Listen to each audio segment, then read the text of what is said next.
Why can't you be more like your sister? That's what my father said to me. Not in private. Not in a whisper. Not even behind closed doors.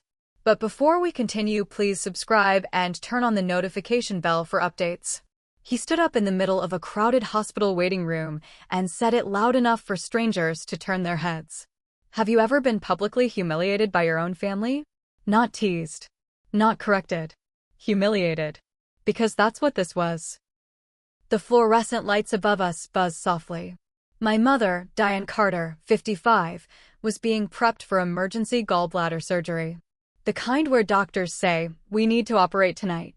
The kind where money suddenly matters more than pride. My father, Mark Carter, 58, had been pacing for 20 minutes. My older sister, Emily Carter, 29, was crying into his chest like she was the one on the operating table. And then he looked at me. Lena Carter, 26, freelance graphic designer. The unpredictable daughter. She paid for your mother's surgery, he said, pointing at Emily like she'd just donated a kidney. You've never done anything for this family. Silence fell around us. I felt every pair of eyes in that room land on me. A woman across from us stopped mid-scroll on her phone. A teenage boy nudged his mom. An elderly man shook his head slightly, like he already knew my type. The selfish one. The unreliable one. The daughter who never measures up. Emily cried harder. And here's the thing. She didn't correct him. Let that sink in. Because I knew something they didn't. 2 days earlier, when the hospital called about the upfront deposit, $20,000 before they'd even will mom into surgery, my dad panicked. Insurance was covering 60%. The rest? We'll figure it out, he said. He called Emily first. Of course he did. Emily works as a marketing manager at a mid-sized tech company. Married. Owns a house. Posts filtered brunch photos every Sunday. On paper, she's stability. I overheard him on speakerphone. Sweetheart, can you help us? He asked her. She didn't hesitate. I'll take care of it, Dad. That sentence right there sealed my role in the story. Because no one asked me. No one even looked at me. Why would they? I work from home. I'm not married. I don't post my life online like it's a highlight reel. To them, that translated into one thing: unreliable. But here's what they didn't know. For 6 years, I had been saving. Quietly. Relentlessly. While Emily upgraded her SUV, I kept my old Honda. While she renovated her kitchen, I packed my own lunches. While she posted vacation photos from Cancun, I worked through weekends. I had $23,000 saved for a condo down payment. And when I heard the panic in my father's voice that night, I didn't argue. I didn't announce anything. I called the hospital billing department the next morning. Can you give me the wire instructions? I asked. The woman on the line didn't even sound surprised. Apparently, emergency surgeries have a way of rearranging family finances overnight. I transferred $20,000 that afternoon. It was the largest amount of money I had ever moved in my life. My hands were shaking when I hit confirm. And I told no one. Not because I wanted to surprise them, but because I was tired. Tired of competing. Tired of explaining myself. Tired of feeling like a supporting character in my own family. So when my dad stood up in that waiting room and crowned Emily the hero, I let him finish. When my mom, pale and exhausted before being wheeled back, whispered, "Emily's always been there for me," I swallowed. When strangers looked at me like I was a burden, I said nothing. Until he added one more sentence. "You've never done anything for this family." That one landed differently. Because that wasn't comparison. That was erasure. I felt something shift inside me. Not anger. Not even sadness. Clarity. I reached into my pocket and pulled out my phone. "Dad," I said calmly, even though my heart was pounding so hard I could hear it in my ears. "Check the receipt." My mother snapped before he could respond. "Stop trying to take her credit, Lena. Take her credit." Emily's crying softened into something quieter. Something cautious. I unlocked my phone. And right on cue, the hospital billing supervisor walked back into the waiting room holding a printed document. She looked around. "Family of Diane Carter?" We all stood. And what she said next would expose more than just a bank transfer. It would expose years of silence. What if the hero of the story isn't the one crying? The billing supervisor was still walking toward us, but before she opened her mouth, something else replayed in mine. Because this moment didn't start in a hospital. It started years ago. You see, in my family, roles were assigned early. And once assigned, they stuck. Emily Carter, 29, was the golden child. Straight-A student. Cheer captain. First to graduate college. First to land a corporate job. First to get married. My dad used to introduce her like a trophy. This is my daughter Emily. Marketing manager. Married to a software engineer. When he introduced me, this is Lena. She's creative. Creative. That was code for unstable. Have you ever noticed how families don't mean to create hierarchies, but they do? When Emily turned 18, my parents bought her a used Toyota Corolla. She needs it for college, Dad said proudly. When I turned 18, I got a budgeting book and a lecture about independence. She's tougher, Mom told relatives about me. She'll figure things out.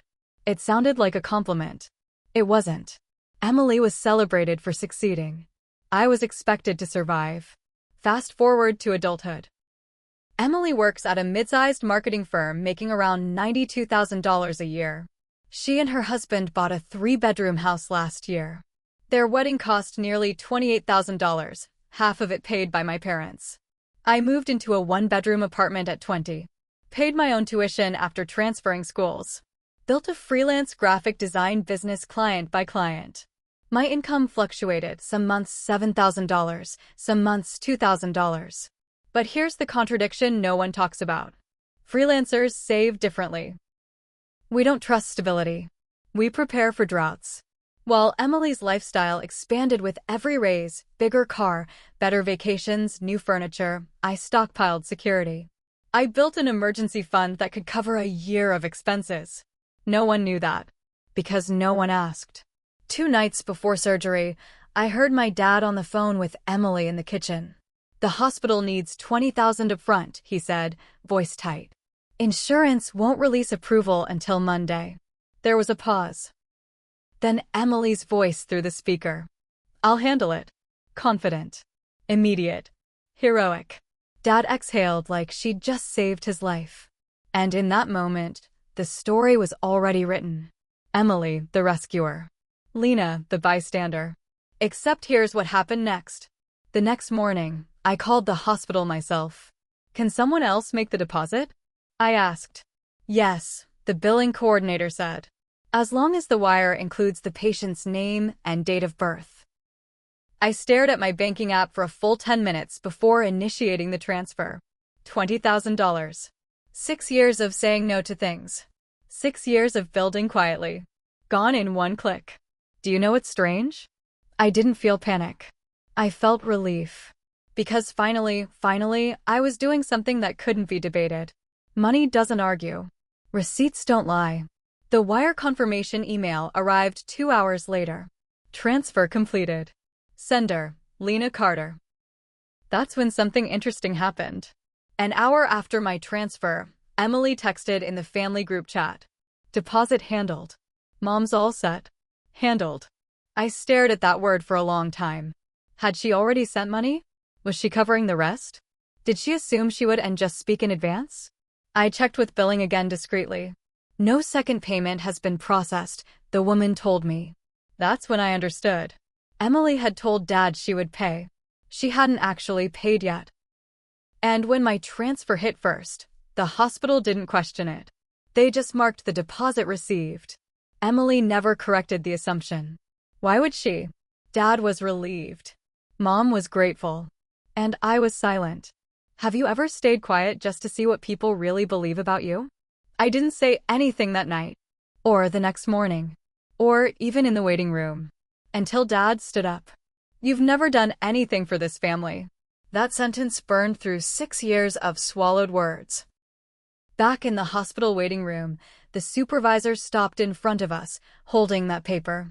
Emily squeezed Dad tighter. Mom looked at her with watery pride. I felt strangely calm. Because here's the truth. I wasn't about to argue. I was about to verify. Ma'am, the supervisor said, scanning the document, I just need to confirm the deposit details for Diane Carter's procedure. Dad nodded eagerly. Yes, my daughter handled it. He pulled Emily slightly forward. Emily's crying softened. The supervisor adjusted her glasses. And then she began reading from the paper. But the next sentence didn't match the story anyone in that room believed. And the second name she mentioned? That's when everything started to crack. Sometimes the truth isn't loud. It's printed. The hospital billing supervisor cleared her throat, holding the paper like a small sword. Every eye in the waiting room followed her, and for a moment, even the fluorescent lights seemed to dim under the weight of anticipation. Deposit of $20,000 received via wire transfer from. She paused, scanning the page. The air was thick enough to taste. Lena Carter. Time froze. My father's shoulders stiffened. His mouth opened, closed, then opened again like a fish out of water. My mother's pale hands gripped the arm of her wheelchair. Emily's tears stopped midstream. Even strangers in the waiting room stiffened, as if the name itself demanded their attention. I stood quietly, phone still unlocked in my hand. I didn't smile. I didn't gloat. I didn't have to. Silence carried the weight of everything I'd withheld. Dad whispered first, almost disbelieving. That can't be right. The supervisor, neutral and unflinching, repeated. The deposit came from Lena Carter's bank account. Verified by wire transfer. Timestamp, 4:32 p.m., 2 days ago. For a second, no one breathed. Emily stammered. I thought. Her voice cracked. Her words trailed off into the sudden, suffocating realization that she had assumed the credit, but hadn't actually executed it. She hadn't accounted for the truth printed in black and white. The waiting room had gone silent. Every family, every stranger, had their own story playing in their head now, and none of it included me as the failure. Then came the next twist, the one that made everyone lean forward, silently urging the supervisor to continue. There is also a second pending payment authorization submitted under Emily Carter's name, but it was declined due to insufficient funds. Boom. The room shifted as if the floor had cracked beneath us. Dad's mouth fell open. Emily's eyes went wide. Mom's hand flew to her chest. A few gasps escaped from the people nearby, muffled but sharp enough to make my ears ring. Emily finally forced words out, stumbling over them like they were foreign. I told Dad I would pay. I didn't realize it. I didn't check my card limit. Her face went pale. She had assumed she would be the one recognized, praised, celebrated. She hadn't counted on reality catching up with her. Dad turned to me, his voice small this time, unsure. You let us believe she paid?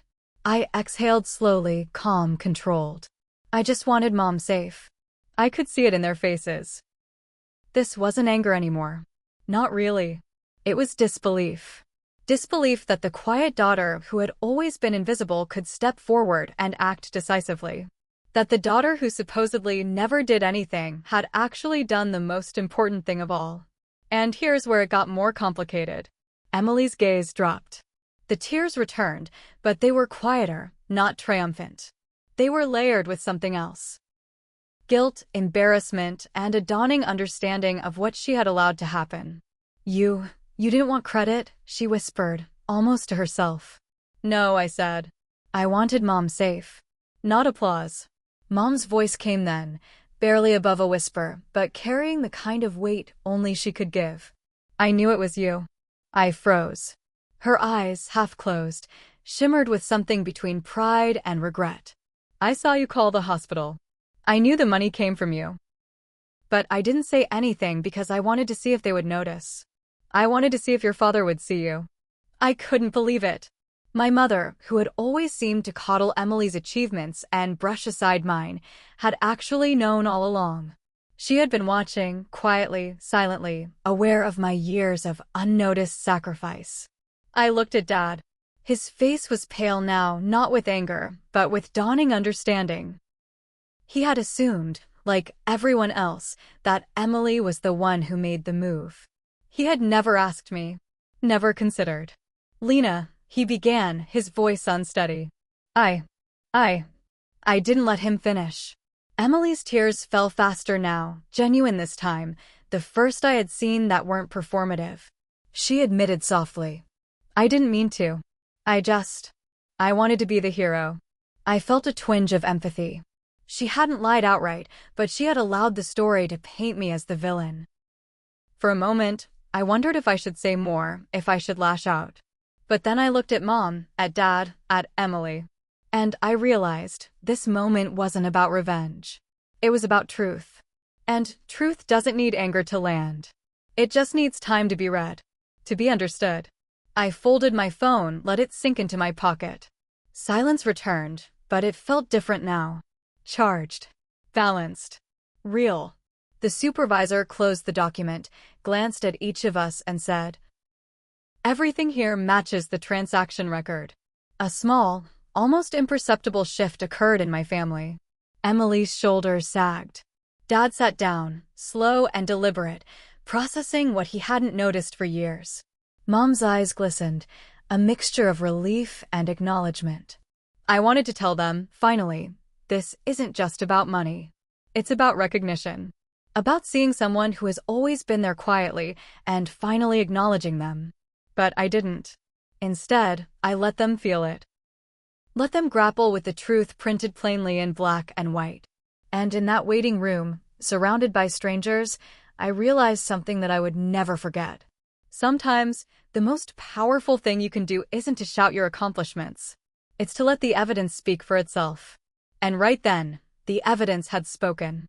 But what happened next, the confrontation that would expose more than just a bank transfer, was still waiting. You think this story is about money. It isn't. The waiting room had gone quiet after the billing supervisor read the receipt. But silence can carry as much weight as any shout. I could feel it pressing against my ribs, like the truth itself had finally settled between us. Then my mother spoke. Her voice was weak, hoarse from the surgery prep and the stress of the last 2 days, but every word landed with startling clarity. I knew it was you. I froze. The words echoed. Not just in the room, but in my head, unraveling everything I had assumed about how my family saw me. She continued, I saw the messages you sent to the hospital. I knew the money was coming from your account. But I didn't stop it. I wanted to see what would happen. My father's jaw tightened. He looked between us, confused and guilty, as if a puzzle he had been holding upside down suddenly clicked. You let us blame her, he whispered. Yes, Mom admitted. Because I knew who was really taking care of things. I wanted to see if you would notice Lena, if you would see her. You didn't. I couldn't look at my father. It hurt too much, but not in the way you'd expect. It hurt because it was true. He had never asked me about my work, never checked in on what I had been doing quietly for years. He had seen Emily and her accomplishments, celebrated them, and completely missed me. My older sister, Emily, was sobbing again, but this time her tears were different. They weren't the showy, performing type. They were raw, vulnerable. The first time I saw her humbled in front of me. I didn't mean to. I wanted to be the hero, she admitted, voice trembling. I stared at her. It was hard not to feel some anger. For years, she had been praised, held up as the shining example, while I had quietly done the work that kept this family functioning. And yet here she was, still struggling with the concept of honesty. I didn't respond immediately. Instead, I took a breath, feeling the full weight of every year of being overlooked, every accomplishment minimized, every silent effort assumed invisible. You didn't do it for credit, Emily said softly, almost to herself, realizing what had happened. You did it because it mattered. Yes, I said, finally finding my voice. I did it because this is my family too. Mom reached for my hand, trembling but firm. I see you now, Lena. I always did. I couldn't make them see. Dad, finally seated, looked as though the floor had dropped out beneath him. He had believed he knew everything about his family, but now he realized he had missed the one thing that truly mattered. I owe you an apology, he said quietly. It wasn't loud, it wasn't dramatic, but it carried a weight I had never heard before. A moment of honesty in a lifetime of assumptions. And yet, even as apologies were made, I understood that nothing would be fixed immediately. Trust takes time. Recognition takes time. Understanding takes even longer. Emily, still crying, confessed more. She admitted her mounting debt, the pressure to appear perfect, to maintain an image she couldn't afford. The wedding bills still unpaid, the lifestyle she had built beyond her means. She had allowed herself to be celebrated for something she hadn't fully delivered. And she had tried to let me take the blame for a moment of her own inadequacy.